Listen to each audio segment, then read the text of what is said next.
On y va. Franck Amadieu, bonjour. Bonjour.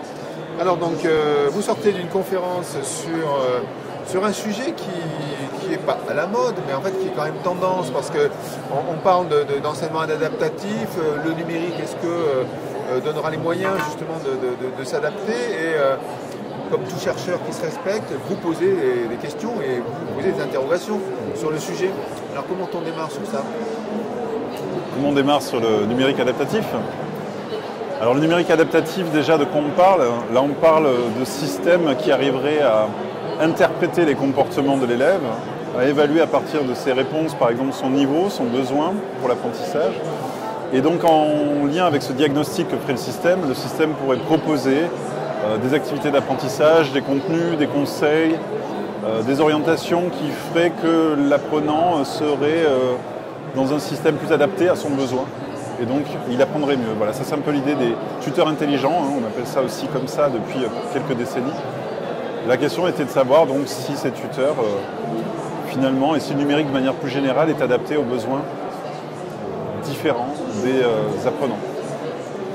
Et ce que j'ai présenté aujourd'hui dans les grandes lignes, c'est que on s'aperçoit que déjà les ressources numériques, on a cru qu'en diversifiant les formats de présentation, en introduisant beaucoup de richesses, en diversifiant les accès à l'information, en multipliant les façons de parcourir l'information, on allait améliorer les apprentissages, les rendre plus profonds, aider les élèves à faire plus de connexions. Et en fait, au contraire, on crée de l'exigence que la plupart des élèves n'arrivent pas à gérer, puisqu'il faut prendre des décisions, il faut être capable de savoir quoi regarder, quoi comparer, quel est le rôle de telle ou telle information. Et en fait, trop d'informations à un moment nuit totalement à l'apprentissage. Donc les travaux montrent qu'il faut déjà être parcimonieux. Il y a quelques principes multimédia, comme la théorie de Mayer, qui explique que déjà utiliser juste du verbal, du texte ou une voix, et une information picturale, une image, un schéma, c'est suffisant déjà.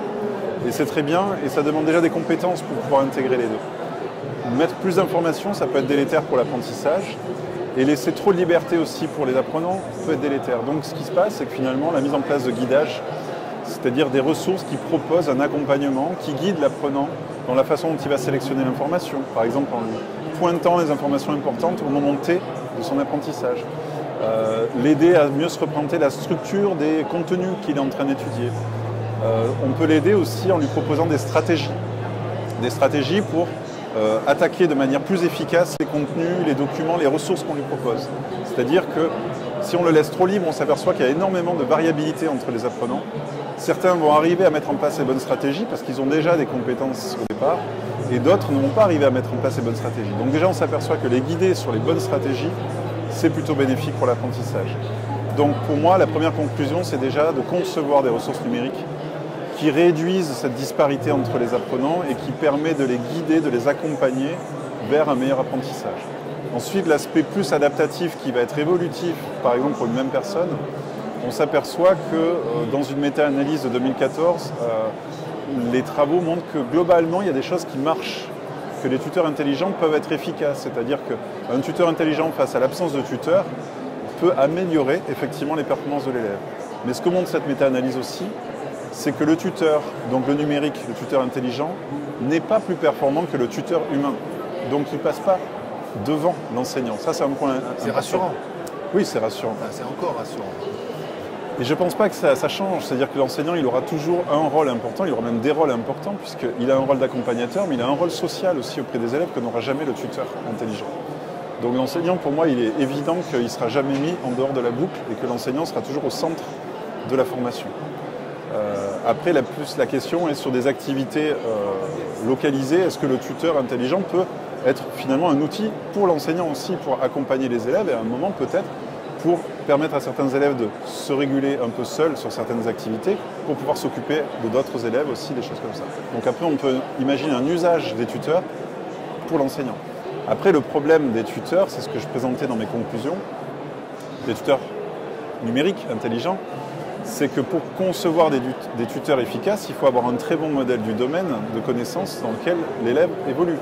C'est-à-dire qu'apprendre les mathématiques, ce n'est pas la même chose qu'apprendre une seconde langue, ou apprendre à écrire, ou apprendre certains phénomènes de physique. Donc, il faut déjà arriver à bien baliser le domaine de connaissances. Ensuite, il faut que les systèmes informatiques, numériques, aient un bon modèle des tâches à réaliser. Ça veut dire quoi? Apprendre, par exemple, un phénomène en physique. Par quelle étape il faut passer? Ensuite, il faut avoir un bon modèle de l'enseignement, c'est-à-dire quelle est la meilleure façon d'enseigner ce phénomène ou cette connaissance-là. Et il faut un quatrième modèle, c'est le modèle de l'apprenant, bien évidemment. C'est quoi un apprenant en échec dans ce type de tâche? C'est quoi un apprenant, au contraire, en réussite? Comment je le caractérise? Comment j'identifie les bons comportements? Et on sait, par exemple, qu'un même comportement peut traduire différentes activités mentales et différents besoins entre les élèves. Donc ça veut dire que même les comportements qui sont observables, même nous on le sait très bien en psychologie, c'est pas toujours évident de comprendre ce qu'il y a vraiment dans la tête de l'élève à ce moment-là. Donc on voit bien les limites aussi des systèmes intelligents, des tuteurs intelligents.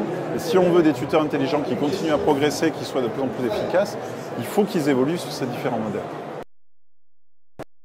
Pour conclure, la promesse qui est faite souvent dans l'intelligence artificielle, dans plusieurs domaines et qui commence à se rapprocher du monde de l'éducation, avec les big data, avec le learning analytics, on nous dit que bon, on est bientôt arrivé au grand système où il y aura de l'automatisation avec des élèves qui auront une formation individualisée et que ce sera la machine.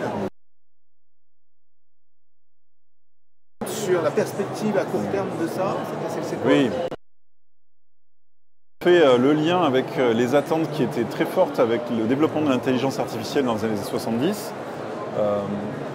Les attentes, les espérances étaient à peu près du même ordre. C'est-à-dire que le développement de l'intelligence artificielle a amené beaucoup d'auteurs, de pédagogues à espérer que finalement ces outils se développent et soient adaptés aux besoins des apprenants et à l'évolution de leurs besoins. Or, en 2017, je constate que dans les situations de formation et d'apprentissage, on utilise peu, voire pas du tout, ces systèmes-là.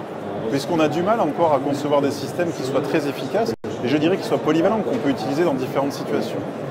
Donc ça, c'est le premier constat. Maintenant, le big data, le Google Analytics, tout ce que vous voulez, c'est intéressant, je pense, bien évidemment, comme nouvelle source d'information, mais pour enrichir les modèles de l'élève, pour enrichir les modèles pédagogiques.